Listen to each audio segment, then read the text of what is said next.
Thanks for tuning in to GTO Good Old Boys.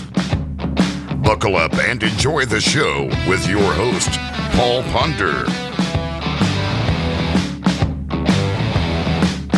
Hey guys, thank you for tuning in to GTO Good Old Boys today. We've got a special guest right over here. He has been working for us for just a little bit. It's Mr. Kane Fortner. He's sitting right there.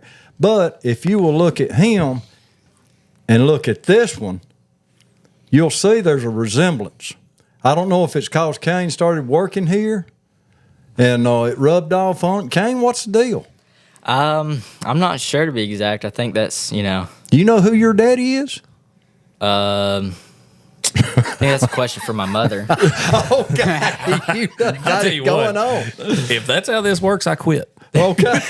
So a little rubbing off. Yeah, I don't want to be like JD. I don't need red hair. It's not going to match me. And JD just sitting there not saying a word. Red hair is usually bad luck, but when you mix the forces, it can be good luck. So. Oh, really? Yeah. So y'all had. Yeah, Hey, is that what y'all did? That's a good way to put it. Right. Yeah. Tell us about the force that happened. When was this? 2 weekends ago. This was the Spear Point. Go ahead and give the name It of was it. a Spear Point USA Bassin Tournament. It was actually out here, waterfront. It was, I can't remember exactly what day, but it was... It was 2 weeks ago. Yeah, it was basically. somewhere over there. Right. But just a little fun tournament, a lot of good chances to win a lot of money. They actually give out plaques, too. They're really cool plaques. I'd actually rather win the plaque than the money. But me and JD hopped in it, fished it, and we actually ended up with 11th place. Did you? Yes, sir. Well, great. What weight did you have? We had, I think... 30, 31 Yeah. and a half. Yeah, I think it's 31 and a half, something like that. It was We, at the we range. had 18 and half, 18 3/4 or something, which is a really, fun sack to catch. I know it's Guntersville, so it gets overshadowed by all the mid-20s, low 20s. But I'll tell you one thing. We got 11, but we had as much, if not more fun than everybody else. I definitely think Yeah. we were one of the people that had the most fun out there. We was jamming out, catching fish. Yeah. That's a lot, as much as you can ask for. That's right. Yeah. That's exactly right. I think we Keep just on. had a proud dad moment right there from JD. Did you I see do that? too. I seen him look at him. Yeah, and grin. yeah, he was- Look at JD. Yeah. Proud dad moment? Yeah. Dude, I love it. This boy he can fish. Oh, I know. He really can. Is that why you asked him to fish with you? I mean, it'd have been more smart if I'd have sat in the passenger seat with a cold beam and just let him fish, because that's kind of how it started going down once we. You're kidding me. once we kind of got everything figured out. Tell us that about morning. it. Well, we started that morning. We kind of ran up the river a little bit. Old Matt here knows where we started. And, we just, the whole motto, I had raws to go fishing 20 foot, 15 foot, 5, grass. And, we kind of talked about it and we said, you know what, we're going to go start on this. And if it, as long as it'll ride, we'll ride it out. And we had a lot of cloud that day, had a lot of thunderstorms. It was kind of an eventful day so we were even after we found that out, we were real cautious. We had a couple incidents to where it was like, we was looking at our arm hair, see if it was standing up. Once the fishing line started floating, we both agreed that it was time to go in. Really? So So- when you made a cast, it floated up. Oh yeah, and this is with a 3/4 ounce swim bait too. Good a gracious. big bait. Oh, yeah. That's time to boogie when it does that. So I was like, I knew we needed a big bite or two to really solidify a big bag. So, but we had a lot of fun though. So you said what broke loose, and what are you talking about when you said that? How'd you decide he was such a good fisherman? Well, that morning we get on our spot, right? And it was actually a slow start. We get to the area, fish about, 20, 30 minutes. And actually Kane caught our first keeper that morning.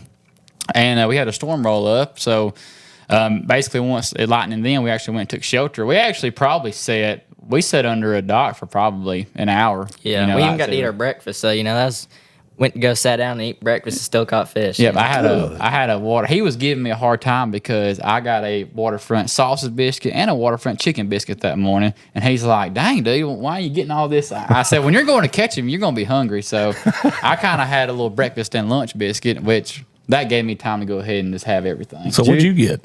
I got a sausage biscuit. Yeah, we were basic, no burrito. He was no starving to sandwich, death. Yeah, exactly. That's right. Who started catching them, putting them in the boats? You said something about you was the one you just needed the culling beam. Yeah, well, basically after the storm got out there, or after the storm left, we finally left the marina and then went back to where we started just to kind of, like I said, we'd only caught one there, but I figured after that system passed through that it might it's either going to do one or two things. It's going to shut them off or start them up. And they were biting when we got back. I mean, we kind of both started going, blow for blow on fish. And once we got a limit, and I was spot locking, getting down the bottom of the boat with the cullen beam and the live well. And next thing you know is I hear, net.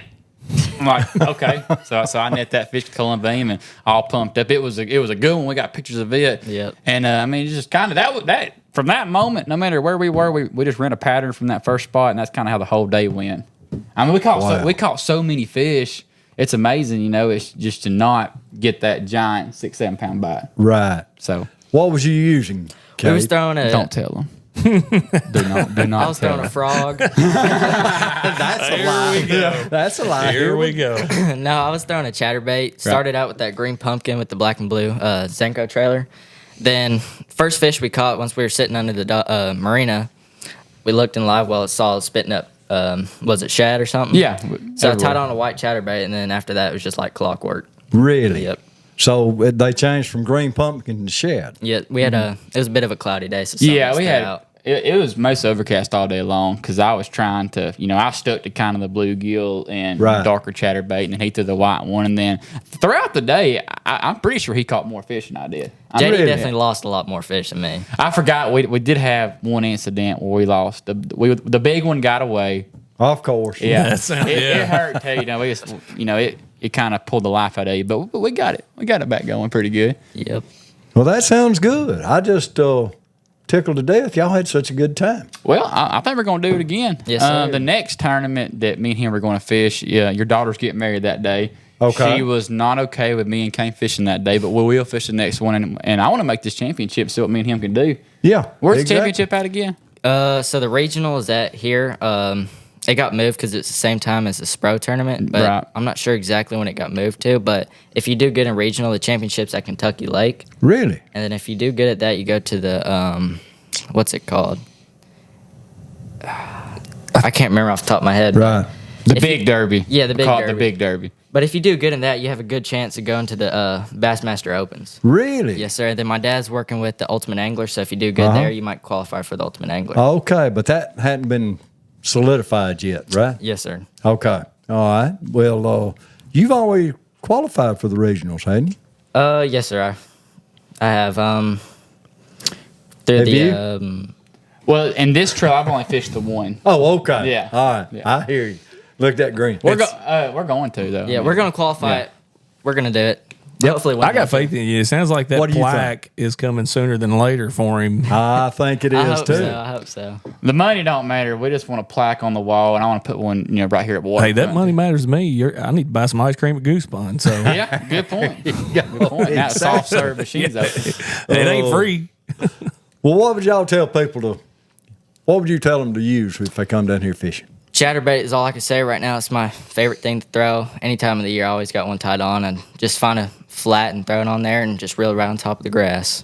JD? No, I agree right along what Kane said. Chatterbait, a lot of your soft places up shallow, but that bite has really hung around and it's staying good throughout the beginning of the summer. But just being simple, football jig and crankbait out deep. Went out yesterday and worked my tail off. Finally ran into a group of them. So if you find them fish, you're going to catch a big sack quick. But I mean, it's just amazing. I don't remember many springs that are as versatile as this spring is. I mean, this week we got guys out there catching big bags on frogs and swim jigs up shallow. You got, everything's at played. This weather is really threw a curveball to the typical Guntersville fishing for sure. Like it's just some stuff has lasted a lot longer than it should have, and some stuff just hasn't materialized yet. So it's coming. It'll get back to normal. It's a good time to be on Guntersville. Oh, absolutely. This is the best time of year to be on it right now. Normally, I wouldn't say that. Like you'd have that lull, but right now they're doing anything you want to do. Mm-hmm. Wow. So it'd be a good time for a guide trip, wouldn't it? Absolutely. And it don't matter if you're old school, new school. You can. I've really been more old school lately, as far as even deep or shallow just fishing. It's working pretty good. What about you, Kane? Same with JD. I've been up shallow. Okay. Yes, sir. It's hard to see them without sticking your head under the water, right? If I got my choice, don't get me wrong, I'm not bashing forward facing. I just don't want to look like Quasimodo because I don't need a hunchback. And we haven't done the GTO chiropractor services, and I just can't stand up there and look at that screen all day. Give me something to chunk and whine. Chunk and wine. Absolutely. Wait for the thump. I want to be sore when I'm done at the end of the day, and I'm going to be. Right. Yeah, exactly. You got to get in fishing shape. Yeah, you do. You can't just go out there. I couldn't go out there and fish more than 2 or 3 hours, and I'd be done. I know this physique don't look like an athlete, but you go fishing with me for about 8 hours, and I'll tell you how it is. That's it. Well, are you really kin to JD? No, not really, but everyone says we do. Maury determined that was a lie. Yeah, I can't think back enough. It look says it, but Kane, he's my best bud, but somebody's got some explaining to do, because I'm telling you right now, you two have got to be related somewhere. I mean, if I was a few years older, then there might be some conspiracies, but I mean, How old are you? I'm 25. So How old are you? 16. So yeah, I mean, come on. At 9? No, I mean, I tell you what, them math skills were impressing me right there, because I was like, where's he going with this? I did at 9 years old. I caught my first 7-pounder, and I'm pretty sure I didn't talk to a woman that year. So What'd you weigh when you was born? When was that?